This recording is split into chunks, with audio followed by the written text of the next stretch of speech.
Han, Magandang hapon po, Padre.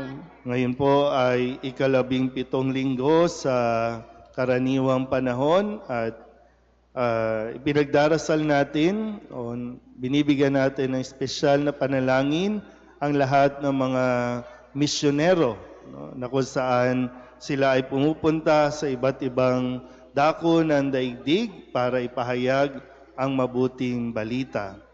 Ganun din naman, pinararangalan natin sa araw na ito. Supposedly, ngayon ay July 26. July 26 ay kapistahan ni Santa Ana. Si Santa Ana ang magulang ni Maria, si Santa Ana ang lola ni Jesus. Kaya ngayon ay araw ng mga lolo't, mga lola, o nakatatanda. Pwede bang tumayo ang mga lolo't lola? Wala. Hindi nyo pa matanggap na lolo na at lola kayo? Pwede bang palapakan natin ang mga lolo't, mga lola na narito? Sige po. Mahalaga po kasi no, ang ginagampanan ng mga nakakatanda, ng mga lolo't lola. Pero paalala ha, hindi lang tayo dapat tumatanda. Dapat mayroong pinagkakatandaan. Kasi real talk lang, no? May mga lolo't lola na napakasungit. May mga lolo't lola na hindi mo na naising kausapin. May mga lolo't lola na lagi na lang nakasimangot.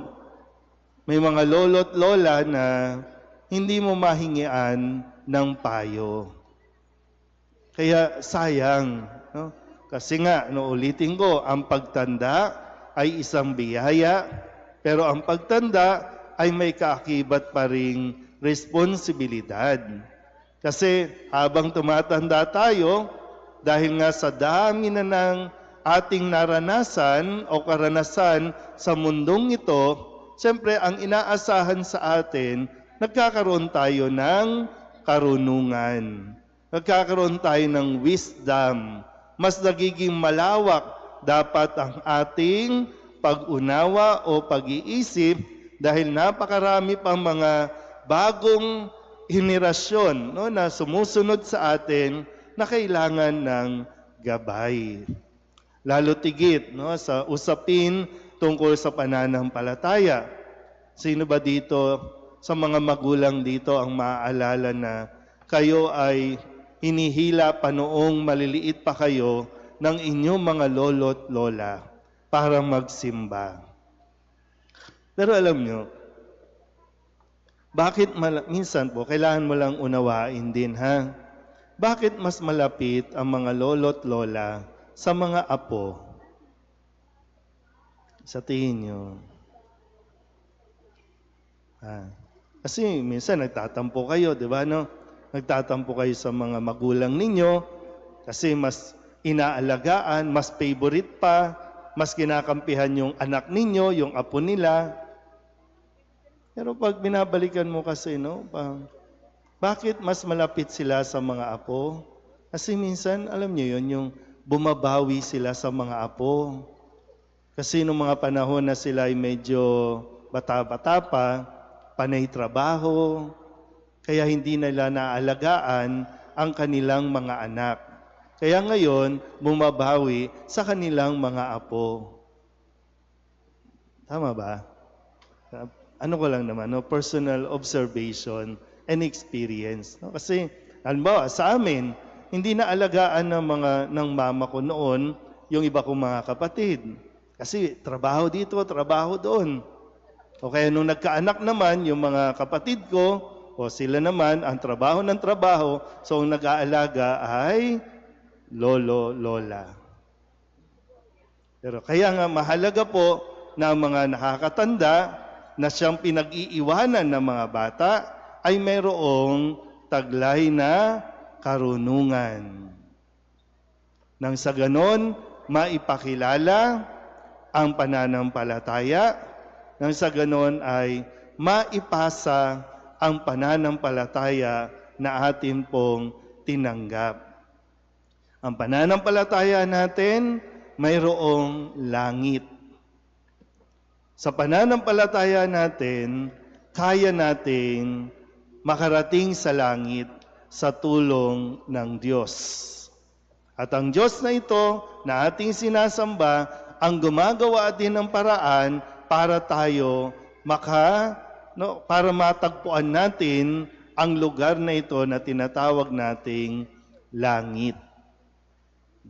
Kasi maraming bata ngayon, sa 3:00 ng hapon, maraming bata dito na sila yung, alam niyo, nagsisimula pa lang silang magtanong, nagsisimula pa lang silang yung feeling, yung, alam niyo, yung pakiramdam na mayroon kang hinahanap na hindi pa matukoy-tukoy, pero mayroon kang hinahanap.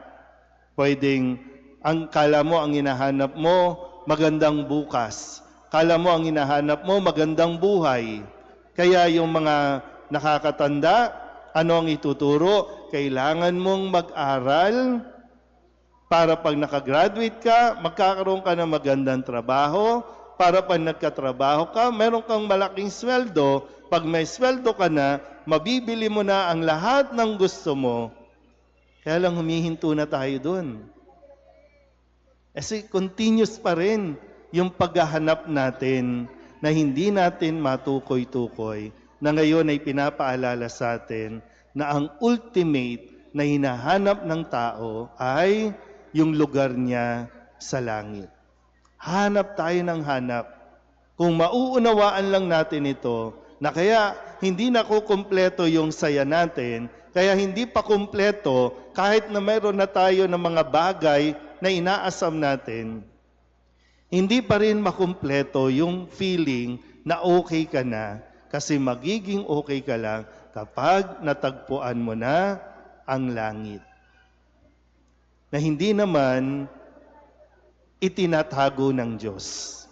Kaya nga sa Ebanghelyo, di ba sabi, nahanap ito ng isang tao, maging yung paggamit ng talinghaga na pinakamahal na perlas, na naghahanap siya at natagpuan niya. So hindi ipinagdadamot ng Diyos ang kanyang kaharian sa mga naghahangad nito, sa mga gustong makarating dito. Kaya sana po, kaya natin sinisikap na makapag-aral, makapagtrabaho, makapagpundar, kasi ito rin ang mga tutulong sa atin para makarating tayo sa langit. Bakit ko nasabi? Sabi po dito, nang matagpuan nila ang nakabaon na kayamanan, umuwi siya, ipinagbili ang lahat ng ari-arian niya. Di ba lahat ng ito ipinundar niya? Lahat ng ito inipon niya. Pero nung matagpuan ang isang napakahalagang kayamanan, ipinagbili, dinispose, inalis para lamang dito na hindi niya na ipagpapalit ito. Kaya sana po tulungan natin, lalo na yung mga bata, na makita natin ang regalong ito, ang napakahalagang kayamanang ito. Kaya nga isang bahagi po na tinuturing nating kayamanan na lagi nating naririnig sa mga matatanda. Wala man tayong yaman, wala man akong kayamanan, di ba pag sinasabi, pero ang tangi kong maipapamana sa inyo, kaya yung mga bata, kaya kayo pinipilit, pinupush na mag-aral, kasi kailangan nyo ng karunungan. At di ba yan ang sinasabi na wala man kayamanan, mga lupa't bahay, pero yung karunungan, dahil pinag-aral ka, yan ang pinakamahalaga. Kasi kapag ang isang tao may taglay na karunungan, kakayanin niyang mabuhay. Kakayanin niya na marating o matapos ang misyon niya at marating ang langit. Pero kung puro lang tayo bigay ng pera, parang minsan hinay-hinay din sa mga lolo't lola na naririto, hinay-hinay sa pagbibigay, ha? Kailangan nyo silang turuan paano pahalagahan ang isang bagay na pinagpaguran, ang isang bagay na talagang pinagtrabahuhan. Mahirap yung lahat ay nandiyan na. Dahil ang lahat ng bagay dito, mawawala yan. Pero kapag itinuro mo ang tamang karunungan, magkakaroon yan ng higit pa sa nais mong ibigay sa Kanya. At ito ang gusto ng Diyos sa atin, ang ibigay ang langit sa atin. Amen.